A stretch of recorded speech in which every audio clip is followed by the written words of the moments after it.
கிறிஸ்துவில் பிரியமானவர்களே, ஆண்டவராகிய இயேசு கிறிஸ்துவின் நாமத்திலே உங்கள் யாவரையும் வாழ்த்தி ஆசீர்வதிக்கிறேன்.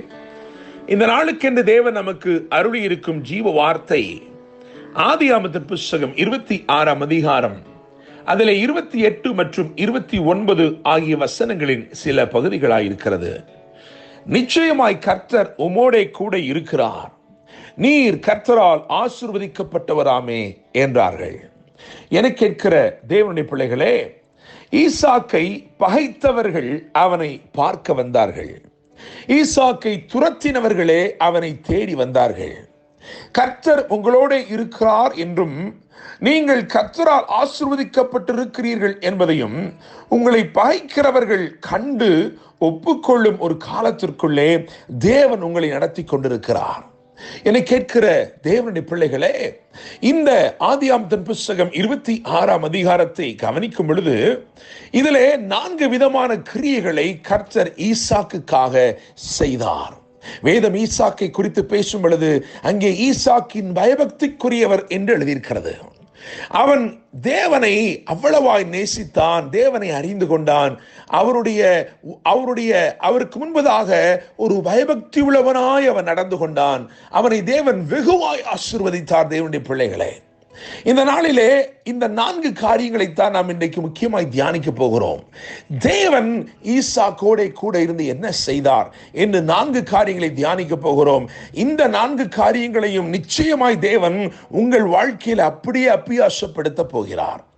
முதலாவதாக ஆதியாகமத்தின் புஸ்தகம் 26ஆம் அதிகாரம் 12ஆம் வசனத்தை கவனிக்கும் பொழுது, பஞ்ச காலத்திலே ஒரு பரிபூர்ண நன்மையை தேவன் அருளினார். பஞ்சகாலம், அந்த தேசமே அடைபட்டு கிடக்கிறது.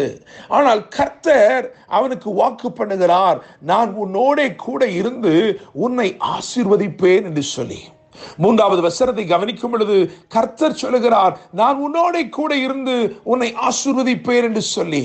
அவர் சொன்ன வாக்கின்படியே அவர் கூட இருந்து அவனை ஆசீர்வதித்தபடியினால் பஞ்சகாலத்தில் பரிபூர்ண நன்மை அடைந்தான். என்னை கேட்கும் தேவனுடைய பிள்ளைகளே, நீங்கள் இருக்கிற இடத்துல எல்லா சூழ்நிலையிலும் ஒருவேளை வறட்சிகள் இருக்கலாம், ஆனால் உங்களுக்கு தேவன் ஒரு வித்தியாசமான ஆசீர்வாதத்தை கட்டளையிடுவார்.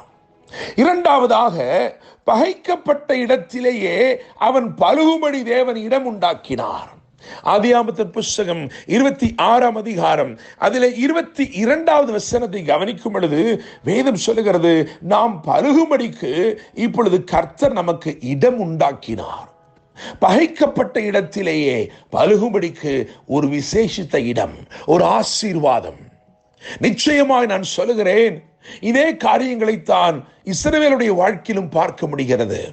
அவர்கள் பகைக்கப்பட்டார்கள், அவர்கள் ஒடுக்கப்பட்டார்கள், ஆனால் அங்கேயே தேவன் அவர்களை பலுகி பெருகும்படி செய்தார். எனவே பஞ்சகாலத்தில் பரிபூர்ண நன்மையை அருளுகிறார். பகைக்கப்பட்ட இடத்திலேயே, பகைக்கப்பட்ட சூழ்நிலையிலேயே பலுகும்படிக்கு தேவன் இடம் உண்டாக்கும் ஒரு ஆசீர்வாதத்தை பார்க்கிறோம். மூன்றாவதாக, பரியாசம் பண்ணினவனை பெரியவனாக்குகிறார்.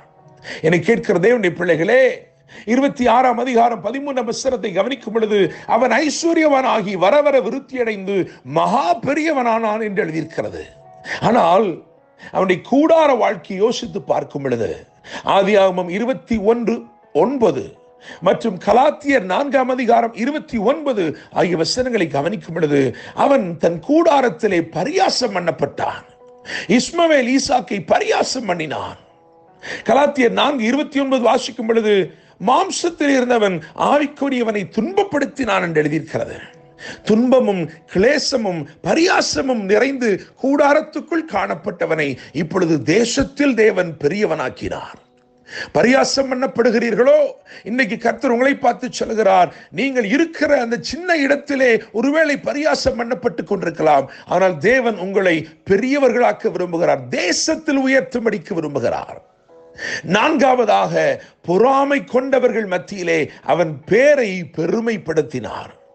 ஆதியாகமம் 26:14 வாசிக்கும் பொழுது அங்கே அவர்கள் பொறாமை கொண்டு அவனை துரத்தி விட்டார்கள் என்று எழுதியிருக்கிறது. அவன் மேல் பொறாமை கொண்டார்கள். அவருடைய ஆசீர்வாதத்தை கண்டு அவர்கள் பொறாமை கொண்டார்கள். பெலிஸ்தர் அவன் பேரில் பொறாமை கொண்டார்கள் என்று 14ஆம் வசனம் சொல்லுகிறது. ஆனால் 26ஆம் அதிகாரம் 28, 29 கவனிக்கும் பொழுது அவனுக்கு தேவன் அவன் பேரை பெருமைப்படுத்தி இப்பொழுது ராஜாக்கள் அவனை தேடி வரும்படி செய்தார்.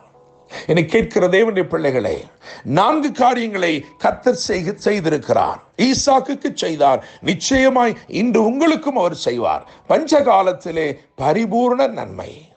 பகைக்கப்பட்ட சூழ்நிலையிலே பழுகும்படிக்கு இடம் உண்டாக்கினார். சிறுமை அடைந்திருந்த பரியாசம் பண்ணப்பட்டிருந்தவனை பெரியவனாக்கினார். பொறாமை கொண்டவர்கள் மத்தியிலே அவன் பேரை பெருமைப்படுத்தினார். கர்த்தர் தாமே இன்று சொல்லப்பட்ட இந்த வார்த்தையின்படி நிச்சயமாய் கர்த்தர் உம்மோடு இருக்கிறார், உம்மோடு கூட இருக்கிறார், நீர் கர்த்தரால் ஆசீர்வதிக்கப்பட்டவராமே என்று பகைத்தவர்கள் சொல்ல போகிறார்கள், துரத்தினவர்கள் தேடி வரப்போகிறார்கள். கர்த்தர் தாமே இந்த வார்த்தைகள் மூலமாய் உங்களை ஆசீர்வதிப்பாராக. என்றும் அன்புடன் pastor Daniel Moses. God bless you.